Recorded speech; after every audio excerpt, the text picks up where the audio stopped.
My daughter-in-law stood over my kitchen sink holding 3 vials of my insulin in her hand and smiled. "Go on a diet, Susan. Stop spoiling yourself." Then her finger moved toward the garbage disposal switch. What she didn't know was that I had already replaced the real insulin, and my phone was recording every word. "Go on a diet, Susan.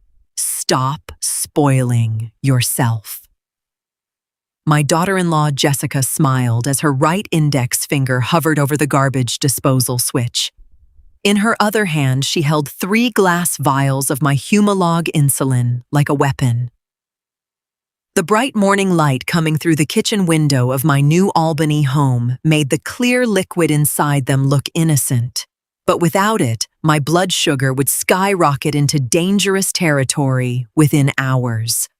I have lived with type 1 diabetes for 30 years. This was not a lifestyle choice, it was my survival. My son Kevin was already at work, completely oblivious to his wife's daytime cruelties. Jessica had been dropping passive-aggressive hints for months about how much money my medical supplies cost the family budget, even though I paid for every single needle out of my own retirement account. She hated that Kevin helped me drive to my endocrinologist appointments when my vision occasionally blurred. She saw my chronic illness not as a physical struggle, but as a manipulation tactic to keep my son close to me.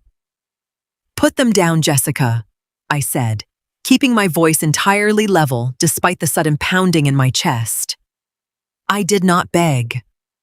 My 30 years in corporate accounting taught me that panic only gives your opponent leverage in a negotiation.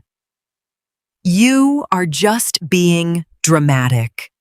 She scoffed her thumb, pressing down slightly on the stainless steel disposal rim. The small mechanical click echoed loudly in the quiet kitchen. "Kevin spends way too much time worrying about your little alarms. It is time you learn to manage your life without being a constant financial burden."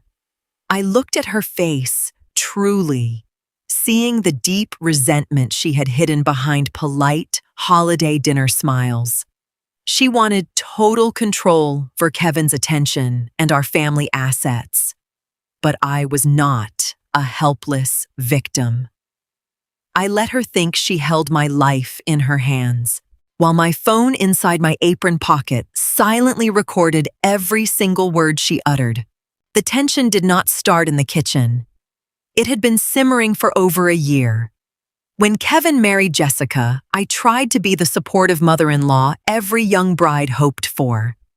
I gave them plenty of space, never showed up unannounced, and even gifted them a generous down payment for their own townhouse 3 miles away. I wanted them to build a solid life together, but Jessica did not see generosity. She saw an obligation that made her feel small and dependent. The turning point happened last Thanksgiving. I had a severe hypoglycemic episode right before dinner was served.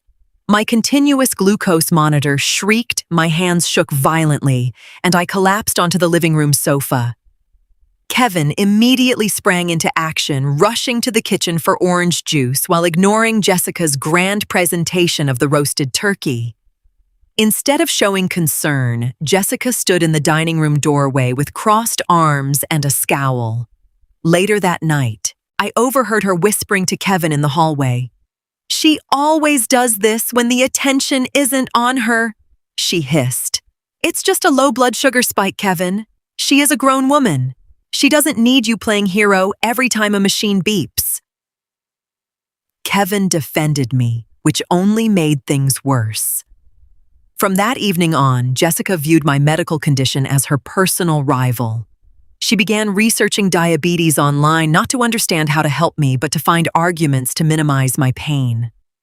She started telling family members that type 1 could be easily cured with yoga and a strict vegan diet, subtly implying that my daily insulin injections were just a sign of weakness and self-indulgence. I realized then that my relationship with my daughter-in-law was no longer just strained. It was becoming actively dangerous for my health. I knew I had to monitor her behavior closely whenever she visited my house, though I never expected her resentment to manifest into actual physical sabotage. A week before the kitchen standoff, my numbers started acting strange. I am meticulous with my logs. I calculate my carbohydrates and insulin ratios with the precision of a math teacher. Yet every afternoon, my blood sugar crept into the high 200s. I felt sluggish, my mouth dry, a metallic taste coating the back of my tongue. At first, I blamed stress or an oncoming winter flu. Then I checked my medical drawer in the hallway. I keep my fast-acting insulin pens organized by expiration date. 2 full pens were completely gone. I searched the entire house thinking my memory was finally slipping. I checked the butter compartment in the fridge, the nightstand, even my purse. Nothing. That evening, Jessica stopped by to drop off Kevin's old winter coat. While she was in the bathroom, I noticed her purse resting on the kitchen island. It was slightly unzipped. Peeking out from the side pocket was the distinct blue cap of my Eli Lilly insulin pen. My heart sank into my stomach. It was not a misplacement. It was intentional theft. I sat at the kitchen table, processing the cold reality. My daughter-in-law was actively sabotaging my health to prove I was unfit or careless. I did not confront her immediately. If I made an accusation without proof, Kevin would think I was losing my mind or trying to destroy his marriage. I needed irrefutable evidence. The next morning, I called a local home security company and had a small, inconspicuous camera installed in the kitchen corner disguised as a digital wall clock. I also bought a heavy steel lockbox for my real medication upstairs. I realized that fighting back required strategy, not emotional outbursts. I had to let her believe her plan was working perfectly while I gathered the necessary documentation to protect myself legally. Having the camera changed everything. I no longer felt like a target. I felt like an investigator. I continued my daily routine, pretending to be oblivious to the missing supplies. On Wednesday, the clock camera captured exactly what I feared. The footage showed Jessica walking into my kitchen while I was gardening in the backyard. She opened the refrigerator, took out 2 fresh insulin vials, and slipped them into her coat pocket with a cold, practiced efficiency. She was not just stealing them, she was stockpiling them. I realized her strategy. She wanted me to have a severe high blood sugar emergency while driving or alone, something that would scare Kevin into limiting my independence. It was a calculated, quiet malice that left no physical bruises but carried deadly potential. I felt an overwhelming wave of anger, but I forced myself to think clearly. I could call Kevin, but showing him the video would shatter his world. And a clever lawyer might argue it was just a family dispute over shared spaces. I needed Jessica to commit an act so undeniable that the legal system would have to step in to protect me. On Friday morning, I purposely left 3 expired empty insulin vials filled with sterile saline solution on the kitchen counter. I knew she could not resist the opportunity to make a final move. I sat down with my morning coffee, waiting for her scheduled visit to pick up my mail. When she walked in and saw the vials exposed, her eyes lit up with an ugly, triumphant satisfaction. She thought she had found the ultimate leverage to break my spirit and force me into submission. She did not realize that I had already moved my entire actual medical supply into the bedroom safe, leaving her with worthless props for her own destruction. "You think you're so smart with that new lockbox upstairs?" Jessica said, her voice dropping all pretense of politeness as she grabbed the saline vials from the counter. She walked over to the kitchen sink, her face twisted in a smug grin.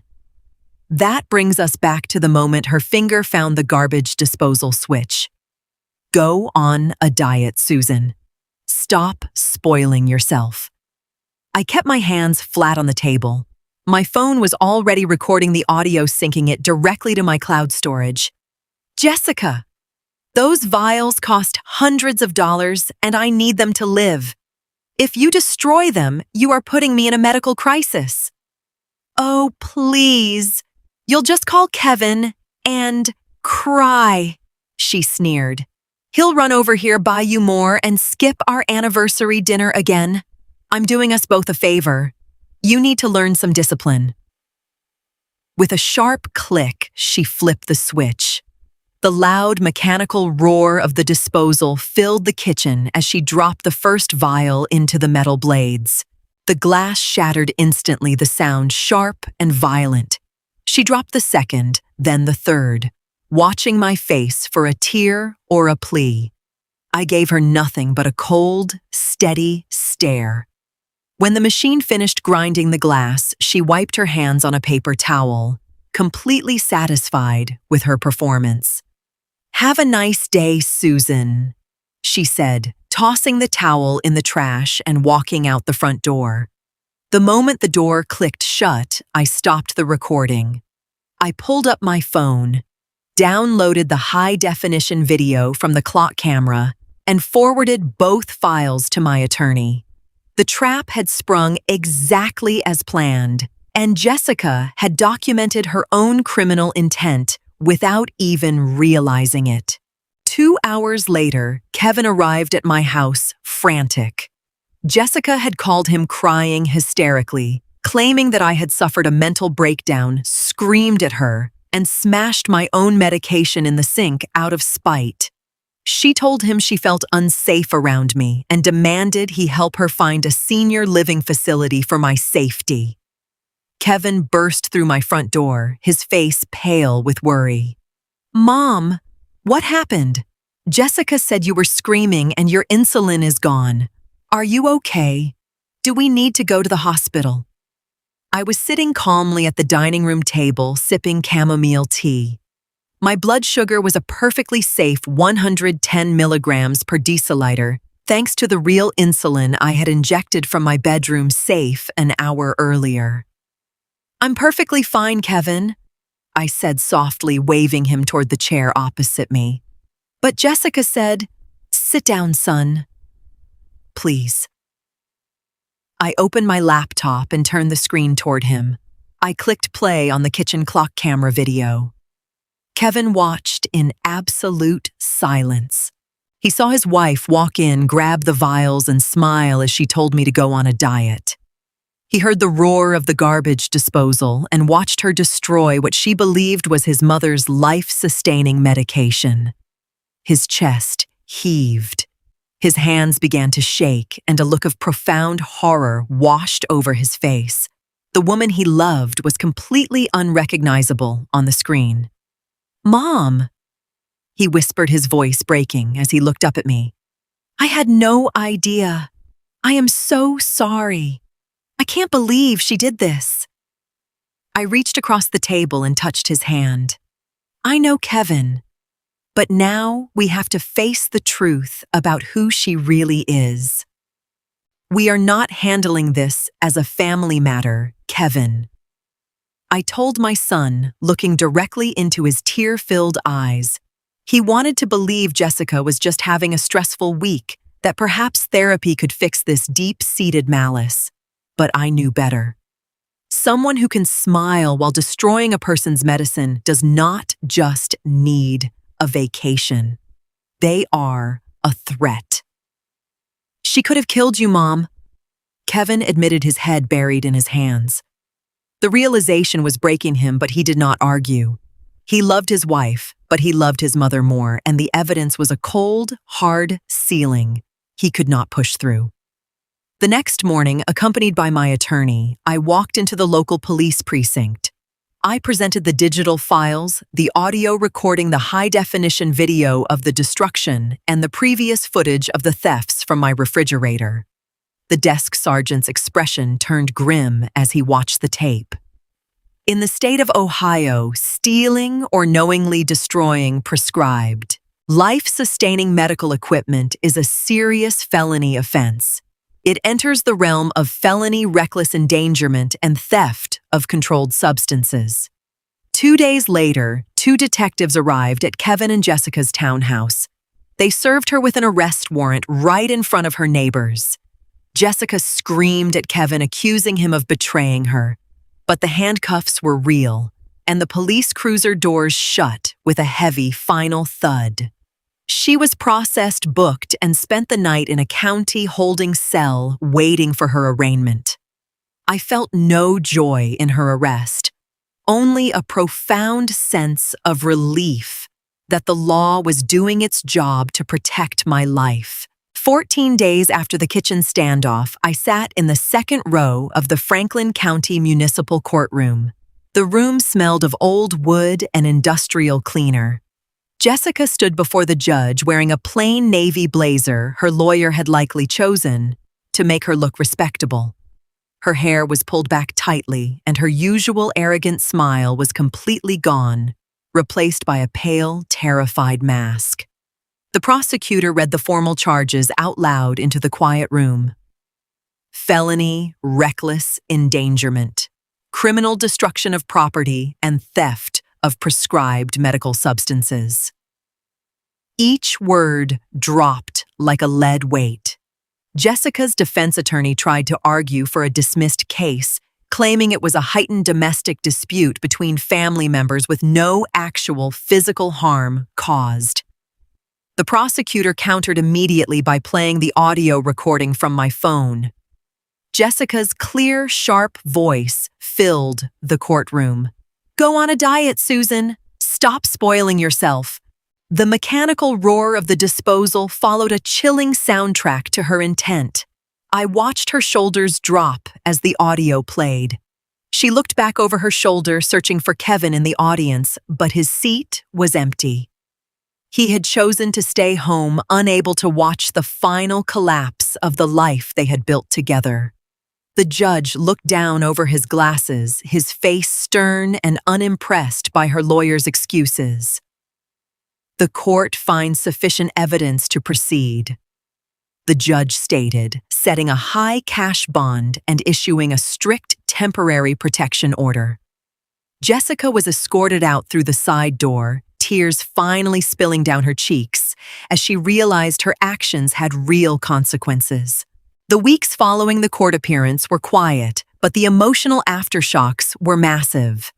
Jessica eventually accepted a plea deal recommended by her public defender: 2 years of supervised probation, mandatory psychological evaluation, a permanent black mark on her criminal record, and a strict no-contact order that legally barred her from coming within 500 feet of my home or my person. Kevin filed for divorce shortly after.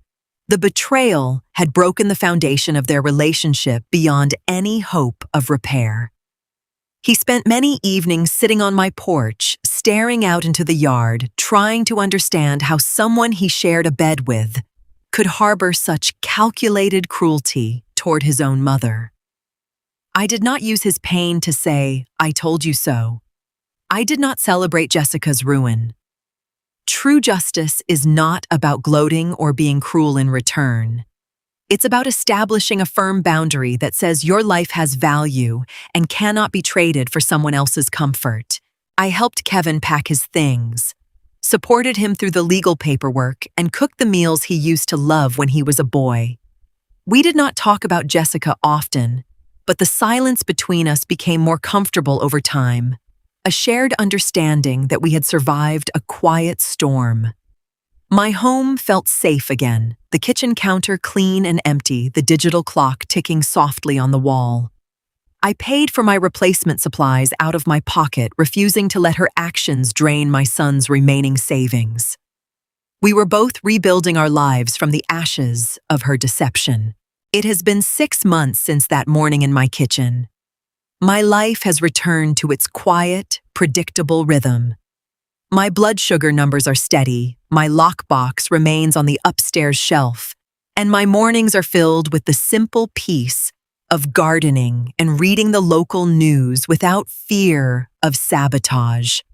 Looking back, I realize I was not entirely blameless in how far things went. For a long time, I hid my struggles.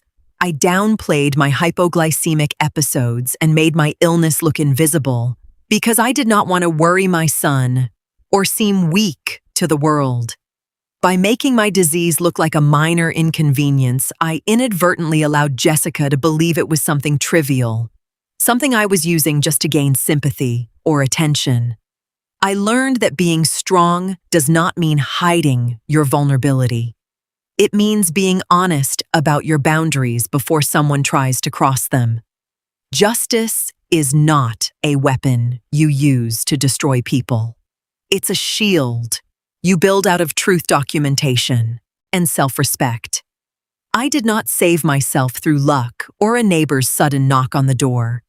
I saved myself because I chose to look at reality clearly and act with a strategy. I am proud that I stood my ground without losing my humanity. Every morning, I check my monitor, organize my insulin, and step out onto my porch to watch the Ohio sun rise over the trees. The metallic taste of fear is completely gone, replaced by the clean, quiet taste of freedom. I am alive, I am managing, and I am entirely at peace with the choices I made.